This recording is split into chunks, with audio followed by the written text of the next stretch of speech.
আসসালামু আলাইকুম সবাইকে, আশা করি সবাই ভালো আছেন। নতুন একটি ভিডিওতে আপনাদের সবাইকে স্বাগত জানাচ্ছি। আপনারা দেখতে পাচ্ছেন আজকে জলপাইয়ের আচার তৈরি করা হবে, কিন্তু ভয়েস দিবে আপনাদের ভাবি। দেখেন কেমন হয়।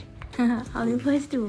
সরিষার তেলের ভিতরে গোটা রসুন দিয়ে আদা দিয়ে কিছুক্ষণ কষানোর পরে পরিমাণ মতো জিরা গুঁড়া, ধনিয়া গুঁড়া, তেলে নেওয়া পাঁচফোড়ন গুঁড়া দিয়ে দিলাম এবং অ্যাজ ইউজুয়াল হলুদ গুঁড়া, মরিচ গুঁড়া এবং লবণ, চিনি এটা তো থাকবেই। আরেকটা বিষয়, সরিষার তেল ছাড়া কিন্তু আচার কল্পনাই করা যায় না। হঠাৎ করে পানের মধ্যে এটা কি দিচ্ছ?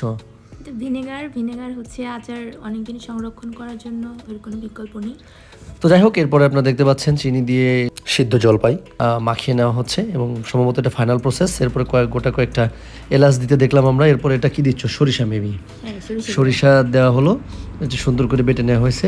এরপরে বেশ কিছুক্ষণ, আমি পুরো ভিডিওটা আপনাদেরকে দিলাম না, প্রায় 10-15 মিনিট ধরে এখানে এরকম চামচ দিয়ে নেড়ে নেওয়া হয়েছে। দেখি তো জিভে জল আসার মতো একটা অবস্থা, না জানি খেলে কেমন লাগবে। তো দেখা যাক কি হয়। এই যে শেষ পর্যন্ত ফাইনালি আমাদের আচার কমপ্লিট হয়ে গেছে। ছোট একটা বাড়িতে নিয়ে আসলাম, দেখেন কি সুন্দর লোক হয়েছে, টক মিষ্টি ঝাল ঝাল, ট্রাস্ট মি অসাধারণ স্বাদ হয়েছে। যাই হোক, সবাই আপনারা ভালো থাকবেন, আমাদের জন্য দোয়া করবেন। আসসালামু আলাইকুম।